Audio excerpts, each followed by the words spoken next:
కమ్మల గుర్తుకేయాలి మన vote పూకి vote సైకిల్కి వెళ్ళాలి ఇప్పటికి మా సార్లు మగ్గాలు అన్ని డబ్బులు ఇచ్చినది అన్ని బీజేపీ పార్టీ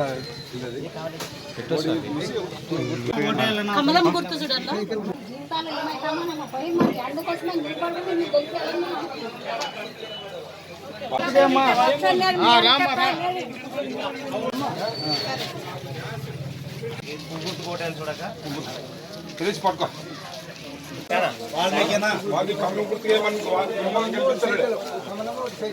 మీకు సెంట్రల్ నుంచి ఫండ్స్ వచ్చి మోడీని చూడండి గుర్తించండి. ఇక్కడ కాదు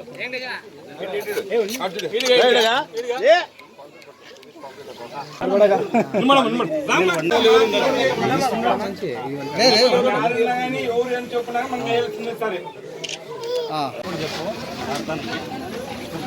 తెలియజేసేది.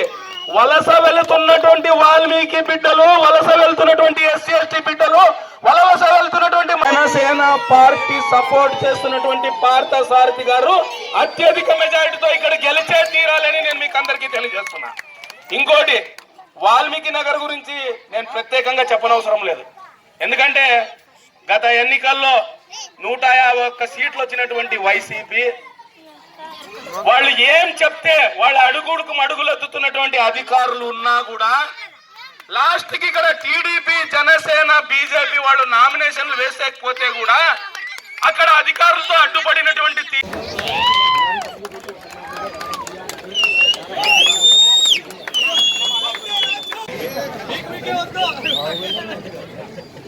మధుసూదన్ గారు ఈరోజు ఎమ్మెల్సీ ఇచ్చింది కేవలం వాల్మీకి అనేటువంటి ఒక కార్డు మీద ఎమ్మెల్సీ ఇచ్చారు. గతంలో ఇదే తెలుగుదేశం పార్టీ బీటీ నాయుడు గారికి ఎమ్మెల్సీ ఇస్తే ఎలా ఉండింది, ఈ రోజు ఇదే మధుసూదన్ గారికి ఎమ్మెల్సీ ఇస్తే ఎలా ఉంది అనేది ఒక్కసారి ఆలోచించండి. వీళ్ళు కేవలం కులాల్ని వాడుకొని, మతాల్ని వాడుకొని వాళ్ళు బాగుపడడానికి చేస్తున్నారు తప్పితే పూర్తి స్థాయిలో సంక్షేమం అందించడానికి చేయట్లేదు అనేదే నా యొక్క ఉద్దేశం. అందుకే ప్రజలరా ఒకటే ఒక మాట అందరికీ చెప్తున్నా, విషయం చెప్తున్నా. వాల్మీకి నగర్ ప్రజలకు కావచ్చు, ఆదోని నియోజకవర్గ ప్రజలకు కావచ్చు, చూడండి, ఒకవైపే చూడండి, కమలం వైపే చూడండి, ఇంకొక వైపు చూడొద్దండి. నేను బాలకృష్ణ గారి సినిమా డైలాగ్ ప్రకారమే చెప్తున్నా. అదే మన మెగాస్టార్ చిరంజీవి గారి డైలాగ్ ప్రకారం నేను ఒకటే చెప్తున్నా. ఓటు వేస్తే ఎలా ఉండాలంటే బాక్సులు బద్దలైపోయేటట్టు ఉండాలని నేను తెలియజేసుకుంటున్నా. అందుకే ప్రజలరా ఒక్కసారి ఆలోచించండి. ఇంతమంది నాయకులు ఈరోజు ఆదోని నియోజకవర్గ అభివృద్ధి కోసం పార్థసారథి గారికి మద్దతుగా వస్తున్నారు అని అంటే నేను ఒక్కటే విషయం, ఈరోజు సంక్షేమం అంటే జాతీయ స్థాయిలో గుర్తొచ్చేది మోదీ గారు, ఈ రోజు అభివృద్ధి అంటే రాష్ట్ర స్థాయిలో గుర్తొచ్చేది చంద్రబాబు నాయుడు గారు, ఈ రోజు కష్టమున్నోనికి సొంత కష్టార్జితాన్ని పంచే సాయం అంటే గుర్తొచ్చేది పవన్ కళ్యాణ్ గారు అనేది మీరు అందరూ గుర్తుపెట్టుకోవాలి. మూడు రకాల వ్యక్తులు 3 జెండాలతో వస్తున్నారు. ఈ రోజు మనం వేసుకుంటున్నటువంటి ఈ 3 కండువాలు, నేను ఒకటే చెప్తున్నా, ఈ పంచభూతాలలో అగ్ని, వాయువు, నీరు అనేది ప్రజలకు ఎంత అవసరమో ఈ 3 పార్టీల జెండాలు, ఈ 3 కండువాలు అంతే అవసరమని నేను ప్రతి ఒక్కరికి తెలియజేసుకుంటున్నా. అందుకే ఇచ్చిన మాట తప్పము. ఈ రోజు పార్థసారథి గారిని గెలిపిస్తే తెలుగుదేశం పార్టీ, జనసేన పార్టీ కూడా ఆదోని నియోజకవర్గ ప్రతి ప్రజానిక సంక్షేమానికి బాధ్యత తీసుకుంటుంది, ఆదోని నియోజకవర్గ అభివృద్ధి గురించి బాధ్యత తీసుకుంటుందని నేను తెలియజేసుకుంటూ, ఇక్కడ ఇంత పెద్ద ఎత్తున ఈ కార్యక్రమానికి విచ్చేసినటువంటి 3 పార్టీల నాయకులకు, కార్యకర్తలకు మరొకసారి నా హృదయపూర్వక ధన్యవాదాలు తెలియజేసుకుంటూ సెలవు తీసుకుంటున్నాను. Thank you. లోకల్లో ఉన్న లీడర్లు కానీ అది చూసుకొని మీరు చెప్పాలి. ఈరోజు రేషన్ ఇచ్చేది సెంట్రల్ గవర్నమెంట్, మరి ఇండ్లు, టిట్కో ఇండ్లు కానీ ఇప్పుడు కట్టే ఇండ్లు కానీ ఇచ్చేది సెంట్రల్ గవర్నమెంట్.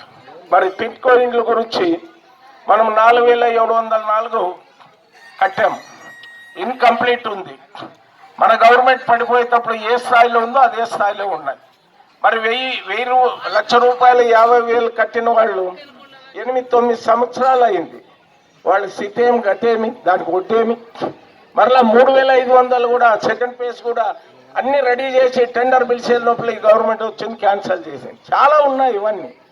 దయచేసి మనం ఇట్లా అవకాశాన్ని పోగొట్టుకుంటే ఇట్లా అవకాశం మళ్ళా ఎన్నేళ్ళకి వస్తుందో చెప్పలేము. నేను రేపు భవిష్యత్తులో ఆయన కాక మేమెవరు పోటీ చేసినా మీరు గెలిపించినా ఈ అవకాశం సెంట్రల్ నుంచి 1000 కోట్లు తెచ్చే యొక్క స్తోమత మాకెవరు కూడా లేదు. దయచేసి ఇట్లా అవకాశం మన నియోజకవర్గానికి వచ్చింది. మనవాడు మన వాల్మీకిని మనం గెలిపించుకోకపోతే ఎవరు గెలిపిస్తారు? ఒక్కసారి అందరూ ఎస్సీలు, బీసీలు, మైనార్టీలు అందరూ కూడా ఒక్కసారి ఆలోచించండి. ఖచ్చితంగా మనము గెలిపించుకుంటే బ్రహ్మాండమైన డెవలప్మెంట్ జరుగుతుంది. ఈ నియోజకవర్గానికి సెంట్రల్ నిధులు తెచ్చి శాశ్వతంగా రాబోయే రోజులు ఎవరు ఎమ్మెల్యే అయినా ఫస్ట్ ఎవరు అడిగినా నీళ్లే. ఇప్పుడు గ్రామాలు తిరిగాం, మనం ఇన్ని చేస్తామన్నా. నిన్న ఒక సంబగల్ గ్రామానికి పోయినాం. నేను ఎమ్మెల్యే ఉన్నప్పుడు బోర్ వేసా, అదే బోర్ నీళ్ళు తప్ప నీళ్లే లేవాడు. ఆ నీళ్లే తాగుతున్నాం అన్నారు. కాబట్టి నీటి సమస్యను తీర్స్తే మీ పేరు శాశ్వతంగా ఉంటుంది. ఆ రకంగా మీరు గెలవడానికి ఈ బండిలో ఉన్న ప్రతి ఒక్కరు కూడా మేము కష్టపడతాం. మా క్యాడర్ కానీ మా నాయకులు కానీ మరి బూతుల్లో దిట్టంగా మీరందరూ ఉంటే ఎట్లుంటుంది అనేది ఒక్కసారి ఆలోచించండి. మన వాళ్ళందరూ కూడా ధైర్యంగా బూతుల్లో కూర్చుంటే ఆ రోజు పోలింగ్ ఎట్లుంటుంది అనేది ఒక్కసారి అందరూ ఆలోచించండి. మీ అందరికీ అండదండలుగా నేనుంటా, ఇక్కడ ఉన్న ప్రతి ఒక్క నాయకులు కూడా ఉంటారు. కాబట్టి ఎవరికి భయపడాల్సిన అవసరం లేదు. వచ్చేది మన ప్రభుత్వం. ఎవరైనా అతిగా ప్రవర్తించి అతిగా చేష్టలు చేస్తే భవిష్యత్తులో మన ప్రభుత్వం వచ్చినాక మీనాక్షి నాయుడు 3 సార్లు ఎమ్మెల్యే అయినా ఎవరిని కూడా శత్రువులు కూడా గౌరవించా, కానీ అది లాభం లేదేమో అనుకుంటా. అది మీనాక్షి నాయుడు మంచోడు, మనం ఏం చేసినా నడుస్తుంది అనే భావన ఉంది. నేను ఒకరి జోలికి రాను, ఒకరి తండ్రికి రాను. మీరు మీ పద్ధతిలో మీరు రాజకీయం చేయండి, మేము మా పద్ధతిలో రాజకీయం చేస్తాం. ప్రజలు ఎవరికైనా ఓట్లు వేస్తారు. ఎక్కడే కానీ దౌర్జన్యాలు చేస్తారంటే ఇక్కడ ఎవరు 3 పార్టీలకు సంబంధించిన నాయకులు ఉన్నాం. ఎవరు కూడా భయపడే వాళ్ళు ఉండరు. కానీ మన ఆదోని నియోజకవర్గంలో అటువంటి వాతావరణం ఉండకూడదని నేను భావిస్తున్నా. మరి ఖచ్చితంగా మనమందరూ మే 13వ తారీఖు జరిగే ఎన్నికల్లో ఒక ఓటు కమలం గుర్తు. మనమందరూ కూడా ఇప్పటి వరకు సైకిల్ గుర్తు పైన వేసిట్టాం. ఇది ఎమ్మెల్యే అభ్యర్థి గుర్తు కమలం గుర్తు, పార్లమెంట్ అభ్యర్థి గుర్తు సైకిల్ గుర్తు. ఇప్పుడు ఈ తెలుగుదేశం పార్టీ వాళ్ళ మీద, జనసేన బీజేపీ వాళ్ళ మీద కేసులు పెడితే పర్లేదు. సాయి ప్రసాద్ రెడ్డి గారు ఎటువంటి అంటే పాము అంట తన పిల్లలు తనే తినేస్తుందంట. అలాంటి వైఎస్ఆర్సీపీ ఎమ్మెల్యే తన పార్టీలో ఉన్నటువంటి వాల్మీకులు, తన పార్టీలో ఉన్నటువంటి బీసీల మీద కేసులు పెట్టి వాళ్ళ స్థలాల కబ్జాలు చేసి వాళ్ళని ఎదగనీయకుండా వాళ్ళని కాళ్ళ కింద నొక్కి పెట్టినటువంటి వ్యక్తి. ఆ వ్యక్తి దగ్గర మీకు ఎటువంటి ప్రయోజనము ఉండదు.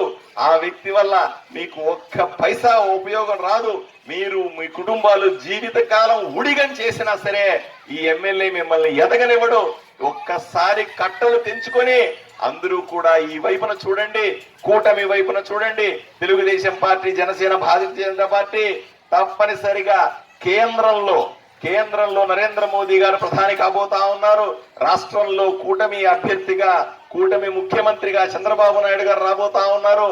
ఆదోనిలో కూటమి అభ్యర్థిగా భారతీయ జనతా పార్టీ నుంచి నేను గెలవబోతా ఉన్నాను. నేను అందరినీ కడుపులో పెట్టి చూసుకుంటాను.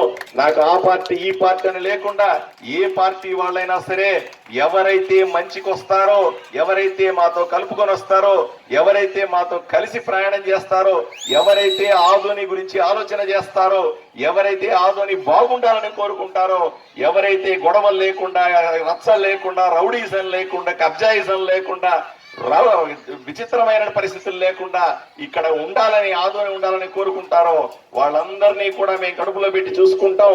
దయచేసి వైఎస్ఆర్సీపీ పార్టీలో ఉన్నటువంటి వాల్మీకులు, బీసీలందరూ కూడా వెంటనే వాళ్ళు వదిలిపెట్టి ప్రశాంతంగా రండి. అది మునిగిపోయే పడవ. వైఎస్ఆర్ సాయిప్రసాద్ రెడ్డి గారు ఇంకొక 22 రోజులు మాత్రమే ఎమ్మెల్యే, తర్వాత నేనే ఎమ్మెల్యేగా ఉండబోతా ఉన్నాను. ఒక్కసారి ఆలోచన చేసుకోండి. దయచేసి కార్యకర్తల జోలికి రావద్దు. తెలుగుదేశం పార్టీ కానీ జనసేన కానీ భారతీయ జనతా పార్టీ కానీ ఈ 3 పార్టీల కార్యకర్తల జోలికి వస్తే కబడ్డార్.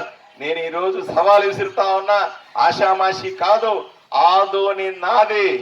23 రోజుల్లో ఇక్కడ ఎమ్మెల్యే అవుతా ఉన్నా. ఈ ఆదోనిలో ఎటువంటి గొడవలు నేను సహించను, ఎటువంటి రౌడీజాయిని నేను సహించను. ఎవరైనా సరే తప్పుడు కేసులు పెట్టింటే సహించను, ఎవరి ఆస్తుల జోలికొస్తే సహించను, ఎవరిని అనవసరంగా ఇబ్బంది పెడితే సహించను. వీళ్ళందరికీ రక్షించుకోగలిగిన సత్తా నాకుంది. ఏం భయపడాల్సిన అవసరం లేదు. కార్యకర్తలందరూ ధైర్యంగా ఉండండి. మంచిని కోరే వాళ్ళంతా ధైర్యంగా ఉండండి. ఊరిని కాపాడుకోవాలనుకున్న వాళ్ళందరూ ధైర్యంగా ఉండండి. కేవలం 23 రోజులు మీరు ఏ విధంగా ఎన్నికలు జరపాలనో అలా చేయండి. ఒక్కసారి 2 చేతులు ఎత్తి నన్ను ఆశీర్వదించండి చాలు. నా పోరాటాన్ని నేను చేసి మీ ఆశయాలను తీర్చడానికి, వాల్మీకి నగర్ని అభివృద్ధి చేసుకోవడానికి మీ కంకణబద్దులే ఇక్కడ నిలబడతానని మీకు అందరికీ తెలియజేస్తూ, అయ్యా నేను ఇప్పుడు ఇంటింటికి ప్రచారానికి వెళ్తాను. ఇంటింటికి వెళ్ళి అమ్మల్ని అక్కల్ని ఆశీర్వదించమని కాళ్ళు పట్టి వేడుకుంటాను. ఒక్కసారి కనికరించండి. ఒక్కసారి నాకు ఓటేయండి. కమలం గుర్తు. ఇప్పటిదాకా మనకు సైకిల్ గుర్తు మీద ఓటేయడం అలవాటు అయి ఉంటది. దయచేసి అర్థం చేసుకోండి. కమలం గుర్తు మీద ఎమ్మెల్యేకి ఓటేయాలా, ఎంపీకి ఓటేయాలంటే మాత్రం సైకిల్ గుర్తు మీద ఓటేయచ్చు. దయచేసి ఇద్దరం బీసీలమే. ఆయన కురబ సోదరుడు ఎంపీగా పోటీ చేస్తున్నాడు నాగరాజు, నేను వాల్మీకి సోదరుని బీసీగా ఎమ్మెల్యేగా పోటీ చేస్తా ఉన్నాను. మా ఇద్దరిని ఆశీర్వదించమని డెఫినెట్ గా రాబోయే రోజుల్లో మీకు రుణం తీర్చుకుంటానని తెలియజేస్తూ సెలవు తీసుకుంటాను. నమస్కారం.